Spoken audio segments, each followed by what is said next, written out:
From the PEP Radio Newsroom, this is the daily news for April 30th, 2026. These are the stories we are covering at this hour. The Supreme Court weakens the Voting Rights Act and aids GOP efforts to control the House.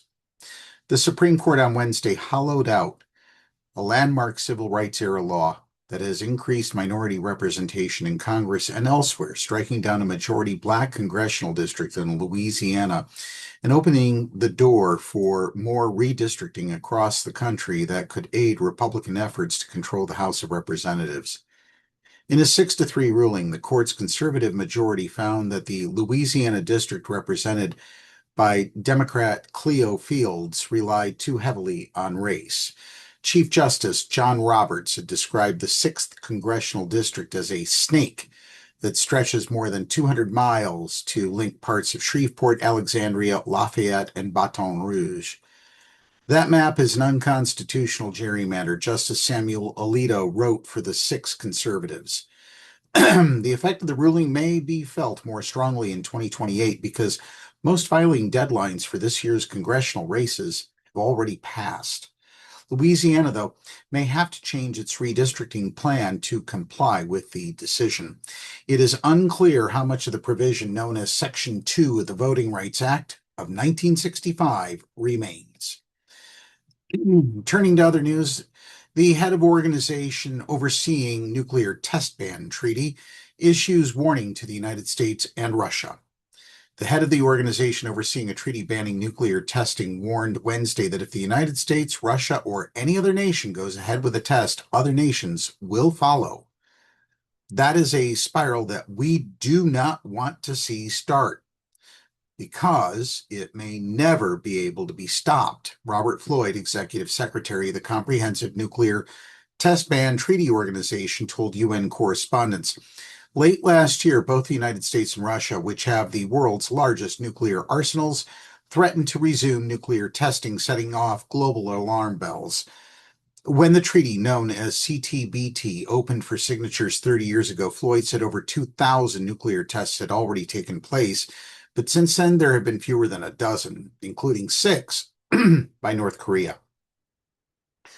Floyd issued his warning as the United Nations this week began its review of a separate treaty meant to prevent the spread of nuclear weapons. The review is taking place against the backdrop of the Iran war, which President Donald Trump said was necessary to prevent Tehran from obtaining a nuclear weapon. And finally, Brent crude tops $125 a barrel on Iran war worries while world stocks retreat.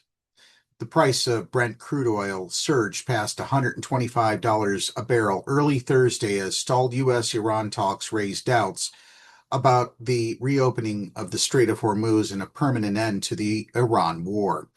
Brent crude to be delivered in June jumped 6.2% to $125.36 per barrel, and Brent to be delivered in July rose 3.1% to $113.85 per barrel.